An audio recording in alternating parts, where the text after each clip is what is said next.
नमस्कार साथियों। अपने रोजमर्रा के कार्यों में व्यस्त आपने कभी सोचा है कि कोई दिव्यांग व्यक्ति कैसे अपनी व्हीलचेयर के सहारे सरकारी इमारतों की सीढ़ियां चढ़ पाएगा? सार्वजनिक परिवहन को बिना किसी सहायता के कैसे इस्तेमाल कर पाएगा?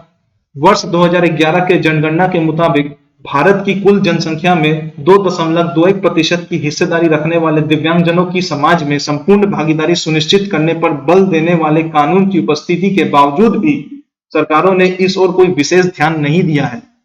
लेकिन हाल ही में सुप्रीम कोर्ट ने निर्धारित समय सीमा के अंदर दिव्यांगजनों की सार्वजनिक सुविधाओं तक पूर्ण पहुंच सुनिश्चित करने के लिए केंद्र और राज्य सरकारों को निर्देश जारी किया है। दरअसल पिछले कुछ दिनों में सुप्रीम कोर्ट ने समय समय पर विभिन्न दिशा निर्देश दिए हैं ताकि सार्वजनिक अवसंरचना तक दिव्यांगजनों की सुलभ पहुंच सुनिश्चित की जा सके। विदित हो कि सरकार द्वारा दिव्यांगजन अधिकार अधिनियम 2016 पारित किया जा चुका है। ऐसे में सुप्रीम कोर्ट के दिशा निर्देश का पालन अपरिहार्य हो जाता है। इस प्रस्तुतिकरण में हम दिव्यांगजन अधिकार अधिनियम तथा दिव्यांगजनों के कल्याण हेतु सरकार द्वारा चलाई जा रही कुछ प्रमुख योजनाओं के संबंध में चर्चा करेंगे। मेरा नाम विजयन शर्मा है और यह प्रस्तुति मेरी बीएड पाठ्यक्रम के अंतर्गत आने वाली एक विषय जिसका नाम है एक समावेशी school banana, creating an inclusive school, उस विषय के अंतर्गत आने वाली एक असाइनमेंट है जिस पर मैंने ये प्रेजेंटेशन बनाया।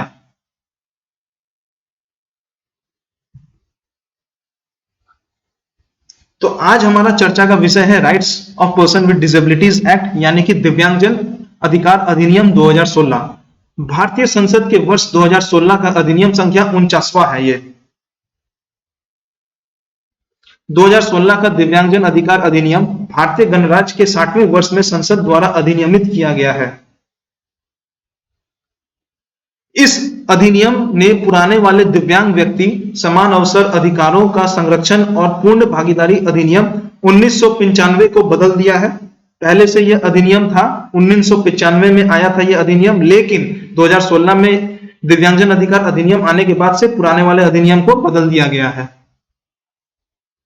सबसे पहले इस अधिनियम के बारे में चर्चा करने से पहले हम लोग यह जानते हैं कि भारतीय संविधान की उद्देशिका क्या कहती है।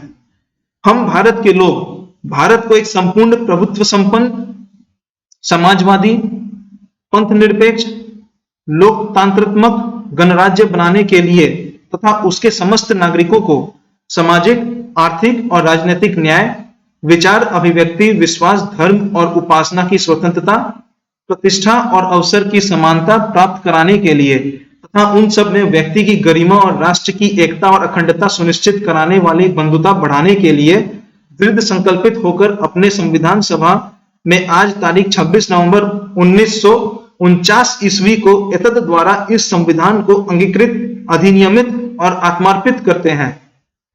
तो भारतीय संविधान की उद्देशिका के अनुसार न्याय, स्वतंत्रता और समानता हमारे देश के समस्त नागरिकों को दी जानी चाहिए। लेकिन क्या दिव्यांग व्यक्तियों को न्याय, स्वतंत्रता और समानता प्राप्त होती है? क्या दिव्यांग व्यक्तियों को समानता का मतलब अवसरों में समानता प्राप्त होती है? क्या दिव्यांग व्यक्तियों को हर चीज में स्वतंत्रता अनुभव होता है? क्या दिव्यांग व्यक्तियों के साथ न्याय हो रहा है? नहीं मेरे दोस्तों, दिव्यांग व्यक्तियों के साथ कोई समानता का अवसर नहीं दिया जाता है, ना उन्हें स्वतंत्रता मिलती है, ना उन्हें न्याय मिलता है। तो न्याय, स्वतंत्रता और समानता सुनिश्चित की जा सके दिव्यांगजनों के लिए, उसके लिए इस अधिनियम को लाया गया है और इस अधिनियम के बारे में आज हम लोग चर्चा करेंगे। यह जो अधिनियम है यह कानून और न्याय मंत्रालय द्वारा प्रकाशित किया गया है और संसद के निम्नलिखित इस अधिनियम को 27 दिसंबर 2016 में राष्ट्रपति की सहमति प्राप्त हुई तथा इसके बाद इसे दिव्यांगजन अधिकार अधिनियम 2016 के रूप में जाना जाता है। तो इसकी कुछ पृष्ठभूमि समझते हैं। इस अधिनियम या इस विधेयक के बारे में कुछ जानते हैं। विधेयक राज्यसभा में पेश किया गया था 7 फरवरी 2014 को। फिर इस विधेयक को स्थायी समिति के पास भेज दिया गया 24 फरवरी 2014 को। स्थायी समिति की रिपोर्ट प्राप्त हुई 7 मई 2015 को। विधेयक को राज्यसभा द्वारा पारित किया गया 14 दिसंबर 2016 को। विधेयक को लोकसभा द्वारा पारित किया गया 16 दिसंबर 2016 को। राष्ट्रपति की सहमति प्राप्त हुई 27 दिसंबर 2016 को। इस विधेयक या यूं कह लें कि इस अधिनियम का परिचालन तिथि 19 अप्रैल 2017 को है और प्रभावी अस्तित्व में आने की तिथि, यानी कि इस अधिनियम को प्रभावी अस्तित्व में जो जिस प्रकार से इसे हम लोग रोजमर्रा की सरकारी दफ्तरों में देखते हैं, जो भी नियम कानून आ रहे हैं, तो प्रभावी अस्तित्व में इस अधिनियम को आने की तिथि जो है वो 15 जून 2017 थी। तो सबसे पहले ये समझते हैं कि इस अधिनियम को लाने से पहले संयुक्त राष्ट्र द्वारा क्या कहा गया था। तो यूएनसीआरपीडी यानी कि United Nations Convention for Rights of person with Disabilities Act UNCRPD, तो यूएनसीआरपीडी घोषणा करता है कि विकलांग का परिणाम अभिवृत्तिगत और पर्यावरणीय बाधाओं के साथ सहभागिता से होता है, जो समान आधार पर समाज में पूर्ण और सक्रिय भागीदारी में बाधा उत्पन्न करता है। यानी कि जो विकलांग होते हैं या दिव्यांग कह लें कि जो विकलांग होते हैं उनमें समान आधार पर समाज में पूर्ण और सक्रिय भागीदारी नहीं मिल पाता उनको। जबकि संयुक्त राष्ट्र महासभा ने 13 दिसंबर 2006 को विकलांग व्यक्तियों के अधिकारों पर अपने कन्वेंशन को अपनाया था, और जबकि पूर्वोक्त कन्वेंशन विकलांग व्यक्तियों के सशक्तिकरण के लिए निम्नलिखित सिद्धांत निर्धारित करता है। उसमें यह कहा गया है, मतलब संयुक्त राष्ट्र द्वारा 2006 में जो उनका कन्वेंशन था उसमें यह कहा गया है कि अंतर्निहित गरिमा और व्यक्तिगत स्वतंत्रता के लिए सम्मान मिलनी चाहिए सारे दिव्यांगजनों को। उचित आवास सहित गैर भेदभाव का प्रावधान होना चाहिए सारे दिव्यांगजनों के लिए। समाज में पूर्ण और प्रभावी भागीदारी का समावेश होना चाहिए दिव्यांगजनों के लिए। मानव विविधता और मानवता के हिस्से के रूप में पीडब्ल्यूडी यानी कि पर्सन्स विद डिसेबिलिटीज की भिन्नता और स्वीकृति का सम्मान होना चाहिए। अवसरों की समानता होनी चाहिए दिव्यांगजनों के लिए। अभिगम्यता होनी चाहिए दिव्यांगजनों के लिए। पुरुष और महिलाओं के बीच समानता होनी चाहिए। विकलांग बच्चों की क्षमताओं को विकसित करने के लिए सम्मान तथा विकलांग बच्चों की पहचान को संरक्षित करने के अधिकारों के लिए सम्मान चाहती है। United Nations convention of rights of person with disabilities 2006 में जो उनका कन्वेंशन था उसके तहत ये सारे डिमांड्स रखे गए थे उनके तरफ से। तो 2006 में जब यूनाइटेड नेशंस यानी कि संयुक्त राष्ट्र द्वारा उन सारे नियमावली को रखे गए थे, तब 2006 में विकलांग व्यक्तियों के अधिकारों पर संयुक्त राष्ट्र सम्मेलन यूएनसीआरपीडी के दायरे में यह कहा गया था, और जबकि भारत उक्त कन्वेंशन का हस्ताक्षर करता है पहले से ही, और जबकि भारत ने 1 अक्टूबर 2007 को उक्त कन्वेंशन की पुष्टि की थी, और जबकि पूर्वोक्त कन्वेंशन को लागू कराना आवश्यक समझा जाता है, जिसके लिए दिव्यांगजन अधिकार अधिनियम 2016 दिव्यांग व्यक्तियों के अधिकारों और इसके साथ जुड़े या प्रासंगिक मामलों पर इस संयुक्त राष्ट्र सम्मेलन को प्रभावी करने के लिए यह अधिनियम लाया गया था। तो हम लोग जानते हैं कि इस अधिनियम में कितने सारे अध्याय हैं, उनकी सूची क्या है। तो अध्यायों की सूची क्या क्या है वो हम लोग देखते हैं। तो पहला अध्याय जो है वो प्रारंभिक है। दूसरा अध्याय जो है वो अधिकार और हकदारियों के बारे में कहता है दिव्यांगजनों के लिए। तीसरा अध्याय शिक्षा के बारे में कहता है दिव्यांगजनों के लिए। चौथा अध्याय कहता है कि कौशल विकास और नियोजन कैसे हो सके दिव्यांगजनों के लिए। पांचवा अध्याय कहता है कि सामाजिक सुरक्षा, स्वास्थ्य, पुनर्वास और आमोद प्रमोद कैसे हम लोग दिव्यांगजनों के लिए सुनिश्चित कर सकते हैं। अध्याय 6 यह कहता है कि संदर्भित दिव्यांगजनों के लिए विशेष उपबंध कैसे कराया जा सकता है। अध्याय 7 यह कहता है कि उच्च सहायता की आवश्यकता वाले दिव्यांगजनों के लिए विशेष उपबंध क्या क्या है। अध्याय 8 यह सुनिश्चित करता है कि समुचित सरकारों के कर्तव्य और उत्तरदायित्व क्या क्या होते हैं दिव्यांगजनों के लिए। अध्याय 9 यह कहता है कि दिव्यांगजनों के लिए संस्थानों का रजिस्ट्रीकरण और ऐसे संस्थानों का अनुदान कैसे आएगा दिव्यांगजनों के लिए। और अध्याय 10 यह कहता है कि निर्दिष्ट दिव्यांगजनों का प्रमाण पत्र कैसे बनाया जा सकता है। अध्याय 11 यह कहता है कि केंद्रीय और राज्य दिव्यांगत सलाहकार बोर्ड तथा जिला स्तर समिति कैसे बनाना है। अध्याय 12 यह कहता है कि दिव्यांगजनों के लिए मुख्य आयुक्त और राज्य आयुक्त कैसे घोषित किए जाएंगे।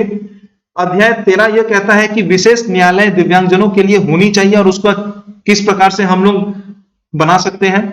अध्याय 14 यह कहता है कि दिव्यांगजनों के लिए राष्ट्रीय निधि कितनी होनी चाहिए। अध्याय 15 यह कहता है कि दिव्यांगजनों के लिए राज्य निधि कितनी होनी चाहिए। और अध्याय 16 यह कहता है कि अपराध और शास्तियां यानी कि दिव्यांगजनों के साथ हो रहे किसी भी अपराध का क्या दंड प्रबंध है हमारे इस अधिनियम में, क्या शास्तियां मिलनी चाहिए जो दिव्यांगजनों के साथ अपराध कर रहे हैं, उनके बारे में उल्लेख है इस अध्याय 16 में। अध्याय 17 प्रकीर्ण है, यानी कि सारे चीजों का समावेश इसमें मिलेगा आपको। तो यह जो हमारा अधिनियम है, ये 17 अध्यायों में विभाजित 102 खंड मौजूद हैं इस पूरे अधिनियम में।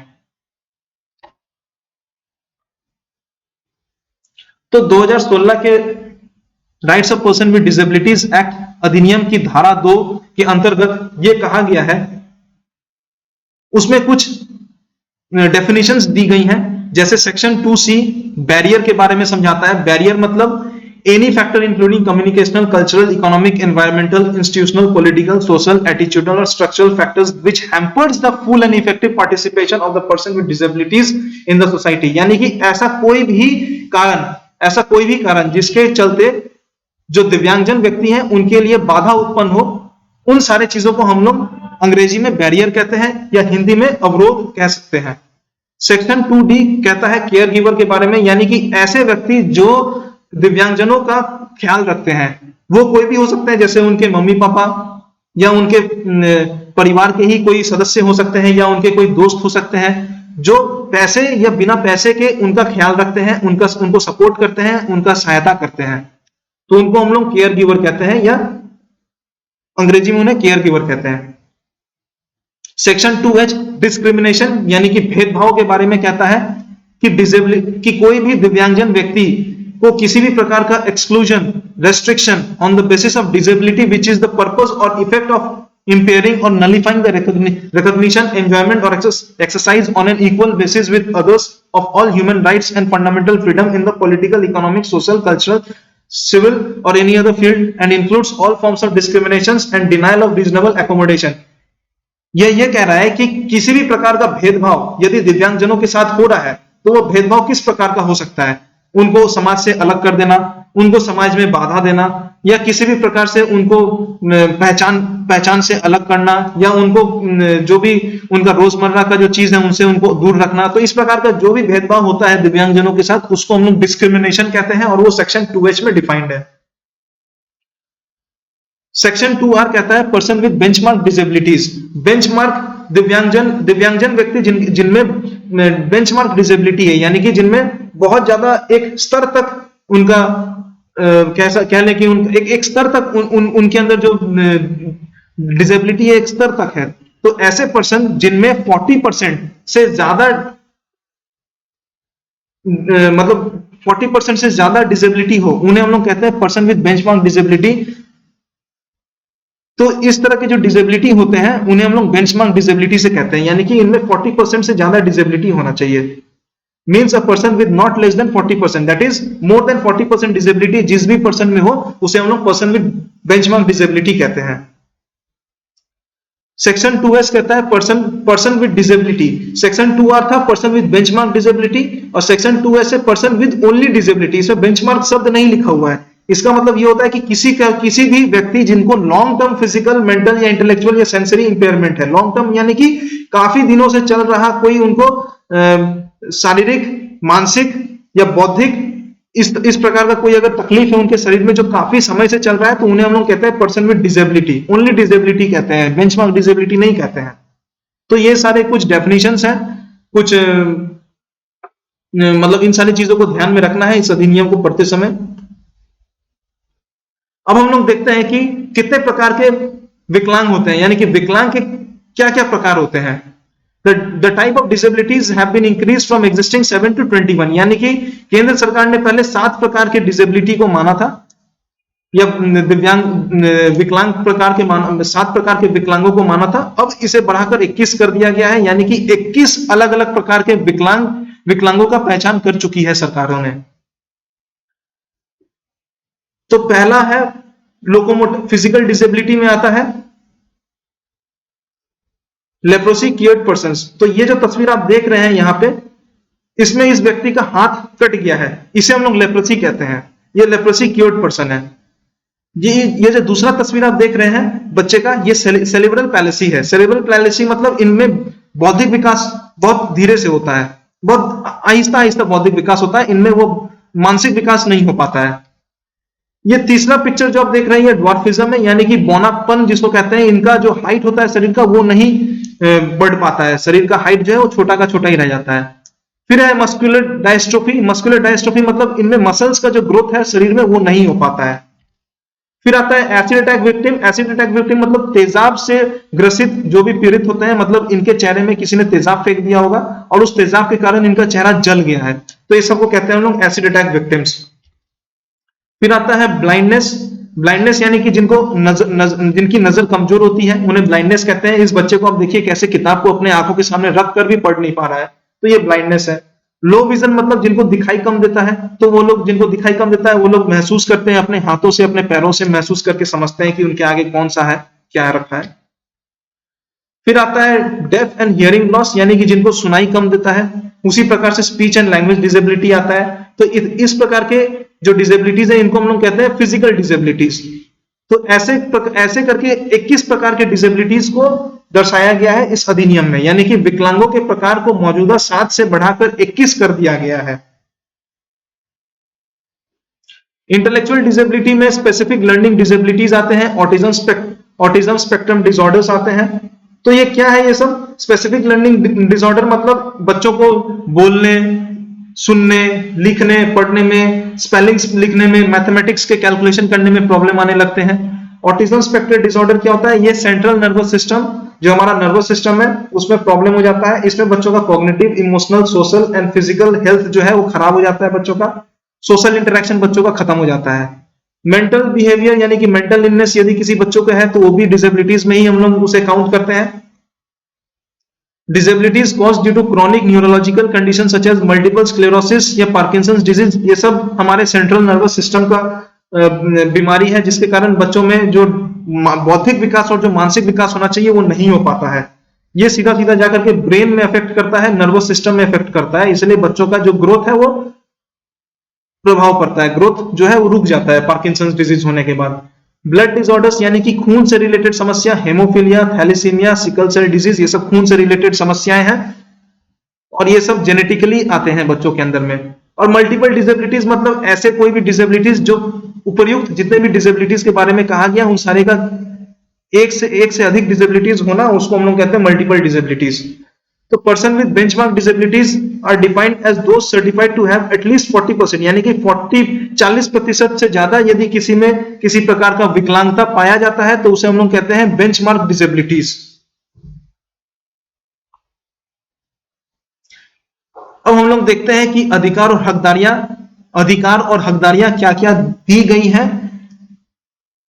हमारे दिव्यांगजन व्यक्तियों के लिए। इस अधिनियम में जब तक कि संदर्भ में अन्यथा उपेक्षित ना हो तब तक इस चीज को हम लोग नहीं पढ़ेंगे। तो ये जितने भी सारे हम लोग हकदारियां और अधिकार के बारे में बात कर रहे हैं वो सिर्फ इस अधिनियम के द्वारा दिव्यांगजनों को दी गई है, बाकी जो नॉर्मल लोग होते हैं, जो साधारण लोग होते हैं, उनको नहीं दी गई है। ये सिर्फ जो दिव्यांग व्यक्ति है ये उनको ये अधिकार प्राप्त है, तो ये उनके लिए अधिकार है जिनका हम लोग अभी चर्चा करने जा रहे हैं।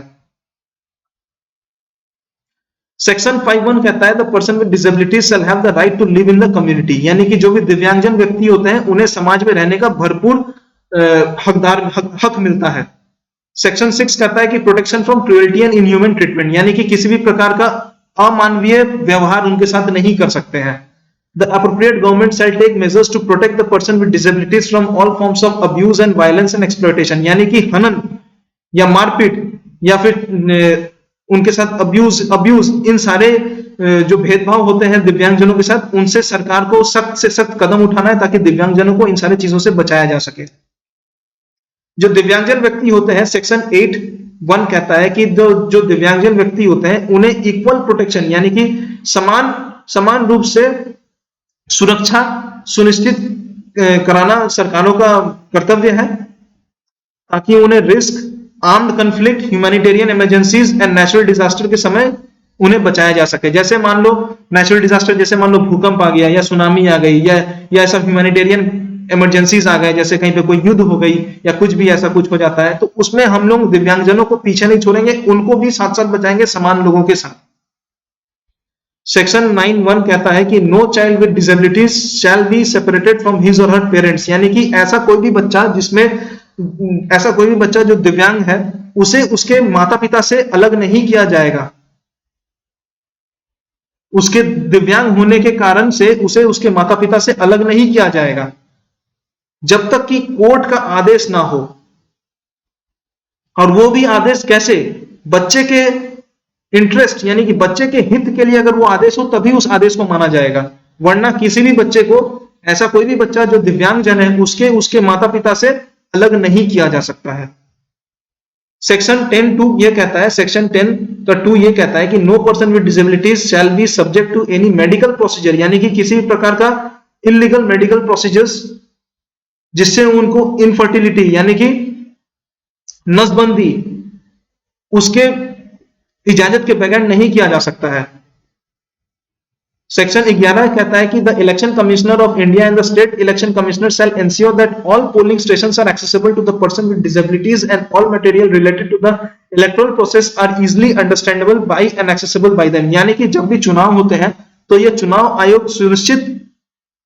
आयोग को सुनिश्चित करना चाहिए कि उसके जो पोलिंग बूथ है जहां पर जाके हम लोग इलेक्शन देते हैं, वहां पर यदि कोई दिव्यांग व्यक्ति आए तो उसे किसी भी प्रकार का समस्या का सामना ना करना पड़े। दिव्यांग व्यक्तियों के लिए अलग से बूथ बननी चाहिए जहां पर वो आकर के आसानी से अपना निर्वाचन या जो उनका वोट देने का अधिकार है वो आकर उसे वोट देकर जा सके। तो यह सुनिश्चित करने का जो कार्य है वो चीफ इलेक्शन कमिश्नर और स्टेट इलेक्शन कमिश्नर का होता है, चुनाव आयोग का होता है। सेक्शन 12(1) ये कहता है कि the appropriate government shall ensure that the person with disabilities are able to exercise the rights to access any court, tribunal, authority, commission और any other body having judicial और क्वासी जुडिशियल और investigative powers without discrimination on the basis of disabilities. इसमें यह कहा जा रहा है कि जो भी दिव्यांग व्यक्ति होते हैं, दिव्यांग व्यक्तियों को अदालत या न्यायालय का रास्ता न्यायालय में जा करके अपना किसी भी कार्य को करवाने के लिए या अपना कोई भी हक मांगने के लिए उनको भरपूर अधिकार है कि वो किसी भी जुडिशियल अथॉरिटी या ट्रिब्यूनल या कोर्ट में जाकर अपना पावर या अपना इन्वेस्टिगेशन पावर को इस्तेमाल कर सकते हैं या अपना जो भी उनका जो मैटर है वो जाकर उसमें अपना सुनवाई करवा सकते हैं। सेक्शन 13(1) कहता है कि the appropriate government shall ensure that the person with disabilities have right equally with others to own or inherit property, movable or immovable, control their financial affairs and have the access to bank loans, mortgages and other forms of financial credit। यानी कि जो दिव्यांगजन व्यक्ति होते हैं उनको ये पूरा अधिकार है, वो किसी भी प्रकार के प्रॉपर्टी, चाहे वो चल या अचल रूप में हो, या वो अपने फाइनेंस यानी कि पैसों से रिलेटेड मामलों को या बैंक में लोन लेना या कोई भी चीज को गिरवी रख करके अपने पैसे से रिलेटेड किसी भी प्रकार का कोई भी समस्या हो जाकर के उसे अपने पूर्ण रूप से कर सकता है। यानी कि कोई भी दिव्यांगजन व्यक्ति है उसे प्रॉपर्टी या फाइनेंशियल अफेयर में कोई भी बाधा नहीं दी जाएगी। उनको पूरा अधिकार है कि वो अपने प्रॉपर्टी और फाइनेंशियल मुद्दे पर अपना फैसला ले सके अपने से। सेक्शन 13(2) यह कहता है कि the appropriate government shall ensure that the person with disabilities enjoy legal capacities on an equal basis with others in all aspects of life and have the rights to equal recognition everywhere as any other persons before the law। यानी कि जैसे अन्य व्यक्ति कानून के सामने समान होते हैं वैसे दिव्यांग व्यक्ति भी कानून के सामने समान होते हैं। उनको राइट्स टू इक्वल रिकॉग्निशन दिया जाना चाहिए हर जगह जहां पर भी वो जाते हैं। और राइट्स टू इक्वल रिकॉग्निशन कैसा? जैसे नॉर्मल या साधारण व्यक्तियों को मिलता है कानून के सामने, वैसे दिव्यांग व्यक्तियों को भी मिलना चाहिए। आरक्षण की बात करें तो responsibility has been cast upon the appropriate government to take effective measures to ensure that the person with disabilities enjoys the rights equally with others। यानी कि जो दिव्यांग व्यक्ति हैं उनको समान रूप से अधिकार मिल सके, इसके लिए आरक्षण की भी नीति रखी गई है इस अधिनियम में। उसमें यह कहा गया है कि additional benefit such as reservation in higher education, यानी कि उच्च शिक्षा में आरक्षण वो 5% से ज्यादा नहीं होना चाहिए। सरकारी नौकरियों में आरक्षण 4% से ज्यादा नहीं होना चाहिए।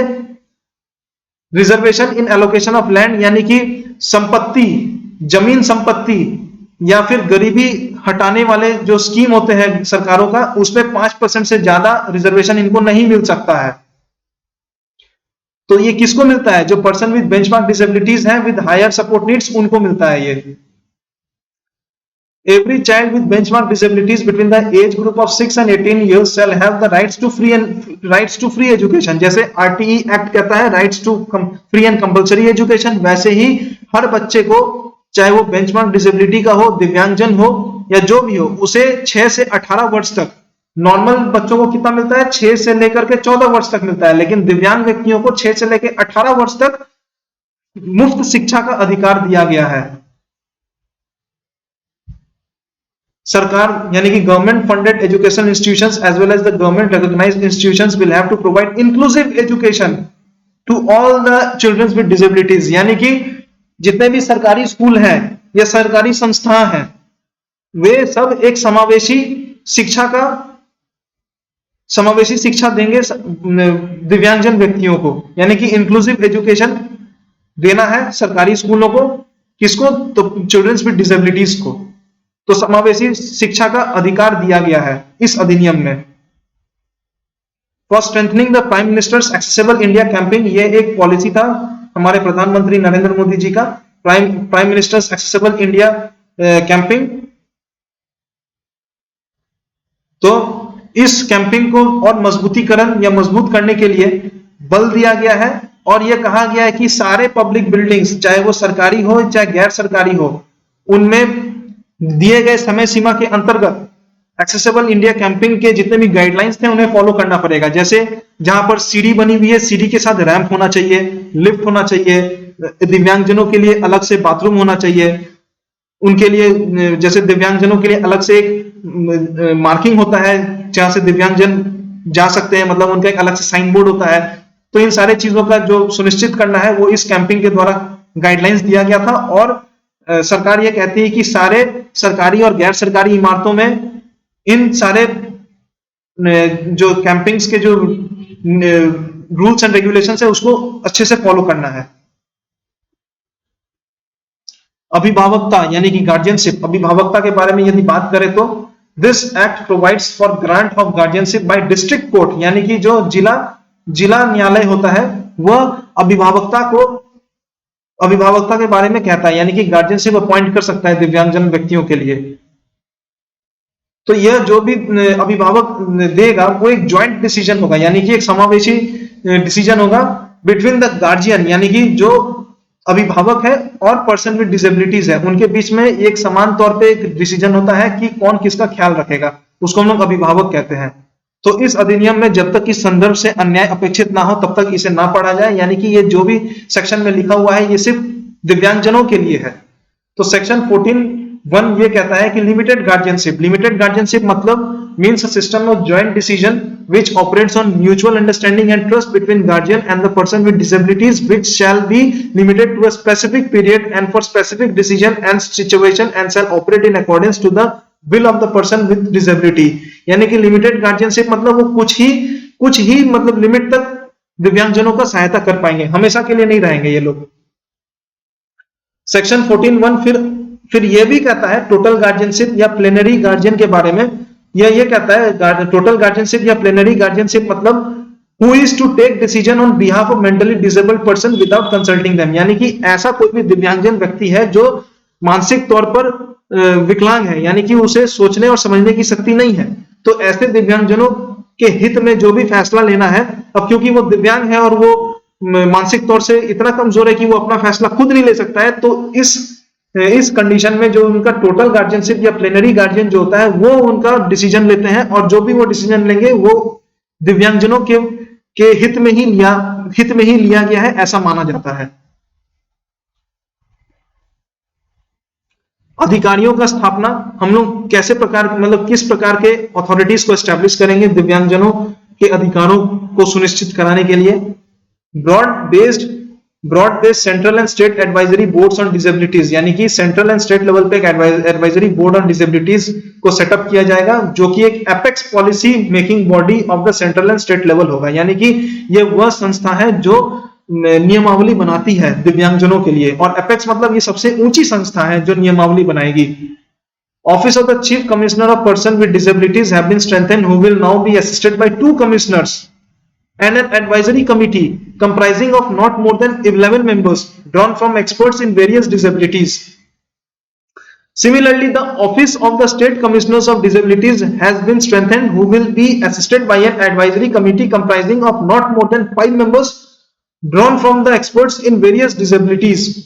The Chief Commissioner for Persons with Disabilities and the State Commissioners will act as a regulatory bodies and grievances redressal agencies and also monitor implementation of the Act. यानी कि chief commissioner for person with disabilities and the state commissioners ऐसे वो लोग हैं जो ये सुनिश्चित करते हैं कि केंद्रीय और राज्य स्तरीय में जो दिव्यांगजनों के लिए जितने सारे नियम बन रहे हैं वो सही तौर पे पालन हो रहे हैं कि नहीं। डिस्ट्रिक्ट लेवल कमेटी यानी कि जिला स्तरीय कमेटी क्या क्या होंगे, they will be constituted by the state government to address local concerns of the person with disabilities. Details of their constitution and the functions of such committees would be prescribed by the state government in the rules. ये राज्य स्तरीय होता है, जो भी जिला स्तर का जो भी कमेटी बनेगा वो राज्य सरकार बनाएगी। Creation of national and state fund यानी कि केंद्रीय और राज्य निधि कोष का क्रिएशन किया जाएगा, यानी कि उसे एक निधि कोष को बनाया जाएगा, यानी कि जो फंड अलॉट करेंगे केंद्रीय और राज्य स्तर पर to provide financial support to the person with disabilities. The existing national fund for pension with disabilities and the trust fund for empowerment of person with disabilities will be subsumed with the national fund. यानी कि पहले से जो चलते हुए आ रहा है national fund for pension for person with disabilities and trust fund for empowerment of person with disabilities, इन दोनों को बंद करके एक नया जो उसको कहते हैं national and state funding agency बनाया जाएगा, जो दिव्यांगजनों के हित के लिए निधि राशि को तय करेगा। अगर दिव्यांगजनों के साथ हो रहे कोई अपराध देखी जाती है तो उस अपराधों के लिए किन किन दंड का किस प्रकार से प्रबंध बनाया गया है उस बारे में हम लोग चर्चा करते हैं। तो यह कहता है कि जो एक्ट है, द एक्ट प्रोवाइड्स पेनाल्टीज यानी कि दंड फॉर ऑफेंसेस यानी कि अपराध committed against the person with disabilities and also violation of the provisions of the new law. Any person who violates provisions of the act or any rule of regulations made under it shall be punishable with the imprisonment यानी कि कारावास 6 महीना तक के लिए, और उनको fine देना पड़ेगा 10,000 रुपए या फिर दोनों भी हो सकता है, कारावास 6 महीने का और 10,000 रुपए फाइन भी लग सकते हैं। For any subsequent violation imprisonment यानी कि कारावास अब 2 सालों तक और फाइन 50,000 रुपए या फिर 5 लाख रुपए तक का जो फाइन है वो भी हो सकता है इनके लिए। Whoever intentionally insults or intimidates a person with disability or sexually exploits a woman or child with disability shall be punishable with imprisonment, कारावास 6 महीना से लेकर 5 साल तक, और उनको फाइन भी लगाया जा सकता है, कुछ राशि का फाइन भी लग सकता है उनको। स्पेशल कोर्ट यानी कि विशेष न्यायालय का प्रावधान भी है जो डिस्ट्रिक्ट लेवल पे देखेंगे केसेस को, जिनमें violation of rights of person with disabilities वाले मामलों को देखा जाएगा।